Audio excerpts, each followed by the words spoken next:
Champions ট্রফির আগে রীতিমতো চাপে ম্যান ইন ব্লু শিবির। ভারতীয় মহারথীদের লাগাতার ব্যর্থতার কারণে কি গোটা ভারতীয় দলে চাপ তৈরি হবে, এই প্রশ্ন এখন ক্রিকেট প্রেমীদের।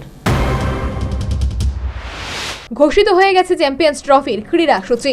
আসর শুরু হতে বাকি আর মাত্র 53 দিন, কিন্তু তার আগে সমালোচনায় জর্জরিত গোটা Rohit brigade.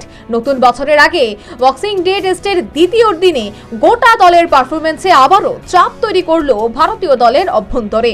Young talent opener যশস্বী জয়সওয়ালকে 82 রানে আউট করিয়ে দেওয়ার পর সমালোচকরা বিরাট কোহলিকে নিশানায় তুলেছেন। শুধু তাই নয়, রোহিত শর্মা 3 রানে, কেএল রাহুল 24 রানে, বিরাট কোহলি 36 রানে, আকাশদীপ 0 রানে সাজ করে ফিরলেন। বেড়ে যায় সমালোচনার ঝড়।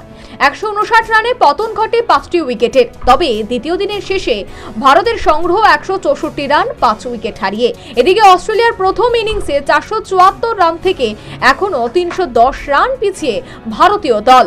তৃতীয় দিনের সকালে অস্ট্রেলিয়ান পেস বোলারদের সামনে কতটা দলকে সামলাবেন 6 রানে অপরাজিত ঋষভ পান্ত এবং 8 রানে অপরাজিত রবীন্দ্র জাদেজা, তা নিয়ে এখন জটিল প্রশ্ন ভারতীয় শিবিরের অভ্যন্তরে।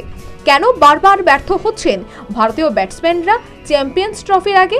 যদিও এদিকে ঘরের মাটিতে ব্যাটিং দাপট দেখিয়ে টেস্ট ক্রিকেটে 34তম শতরান এবং বর্ডার গাভাস্কার সিরিজে 10ম শতরান হাঁকালেন Australian batsman Steve Smith. Bureau report, news vanguard.